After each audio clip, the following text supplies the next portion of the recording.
How high performers destroy themselves without realizing it. There's a strange thing that happens in the modern workplace. The people who destroy their careers the fastest aren't the lazy ones, aren't the unskilled ones, aren't the drama makers or the slow workers.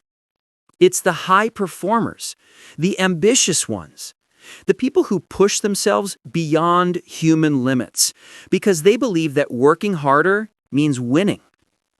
But in today's workplace, that strategy backfires. Quietly, painfully, and without you realizing it, until your reputation is already damaged. Today, we're breaking down how high performers destroy themselves psychologically, why it happens, and how to stop it before it ruins your health, your confidence, and your career. The identity trap, when working hard becomes your whole personality. High performers often carry a truth they never say out loud. If I don't over-deliver, I won't be valued. If I slow down, I will be replaced. If I'm not the best, I am nothing. This mindset sounds like discipline, but it's actually fear wearing a suit. And the workplace rewards this fear at first. You become the person everyone depends on, the reliable one, the strong one, the one who can handle more than anyone else. But here's the trap. Once your identity becomes the high performer, your managers stop seeing your effort and only see your output. You normalize the extraordinary. And in the workplace, once something becomes normal, it stops being appreciated. This is the first way high performers destroy themselves, by allowing their excellence to become expected instead of exceptional. The silent punishment. You work more and get less. Most high performers don't know this. When you take on more work, you don't get rewarded. You get more work. When you stay late, you don't get recognition. You get expectation.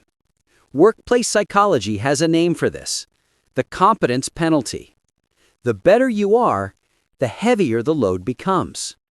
And you don't even notice the punishment happening because you're too busy proving yourself. Meanwhile, something dangerous happens. Your colleagues start resenting your pace. Your managers rely on you instead of developing others. Your boundaries dissolve. Your personal life disappears. Your mental energy drains. Your value gets diluted. By the time you realize it, you're exhausted, unrecognized, and quietly burning out while everyone else is comfortable. The visibility paradox. You work more, but you become invisible. Here's the harsh truth nobody tells high performers. Visibility is not earned by effort. Visibility is earned by strategy. You can be the hardest worker in the building and still be invisible, because effort doesn't create influence. Perception does. High performers destroy themselves by saying yes too often, fixing everyone's problems quietly, staying in the background, doing the work instead of showing the work, avoiding self-promotion, thinking managers are noticing. But they're not noticing. They're distracted. They're managing fires. They're dealing with politics. They're overwhelmed. And so the high performer becomes the ghost, always present, never seen. You become the engine inside the machine, critical, but hidden. The emotional debt. You give everything until there's nothing left. High performers tend to carry emotional wounds that drive them. Fear of disappointing others, fear of failing, fear of being rejected, fear of being ordinary, fear of being forgotten. So they over-deliver, over-commit, overwork, not to impress others, but to quiet the voice inside saying, "You're not enough yet." But here's where the destruction happens. Every time you push past your limit, you make a withdrawal from your emotional bank, and eventually, the account goes negative. That's when symptoms start. You wake up tired. You hate your job even though you used to love it. You get irritated over small things. You feel unappreciated. You feel trapped. You fantasize about quitting. You feel like you're losing yourself. This isn't weakness. This is psychological overdraft. And the workplace will keep taking withdrawals as long as you keep offering them. The reputation reversal. From respected to misused. This is the painful part. When you're a high performer, people don't see your suffering, they see your strength. So they assume they can handle more. They don't need help. They're fine. Your resilience becomes your enemy. Your reliability becomes your burden. Your speed becomes your trap. And slowly, you shift from being respected to being used. Not intentionally, not maliciously, just naturally, because people rely on the person who steps up.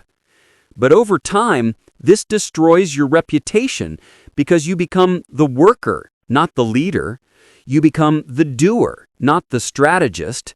You become operational, not influential.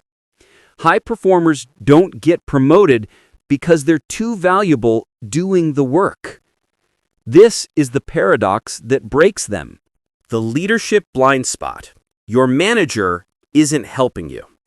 Most high performers think, if I work hard enough, they'll reward me. But leadership psychology says the opposite. Managers reward people who make their life easier, not people who work the hardest.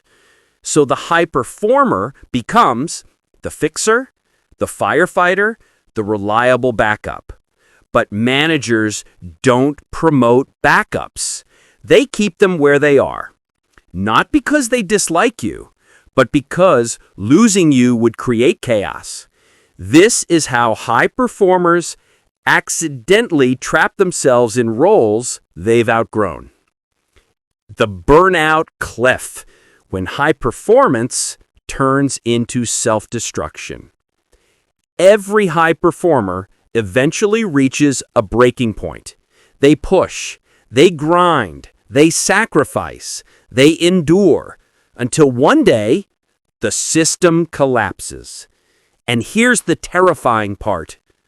Burnout doesn't start with exhaustion. It starts with numbness. You stop caring. You stop trying. You stop believing things will change.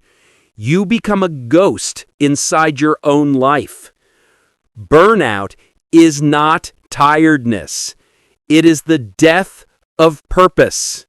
And the higher you perform, the deeper the fall. How to save yourself before you collapse. Here's the part you've been waiting for. How to fix this. 1. Stop saying yes automatically. High performers destroy themselves with one sentence. Sure, I can take it.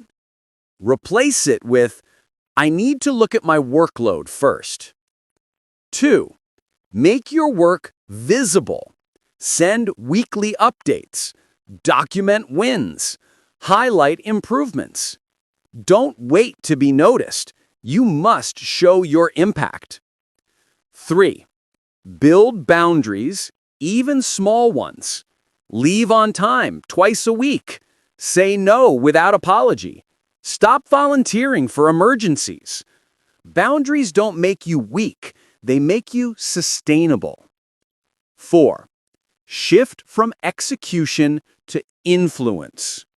Ask for involvement in planning, strategy, decision-making, analysis. High performers advance when they move from doing the work to shaping the work. 5. Protect your energy like it's currency, because it is.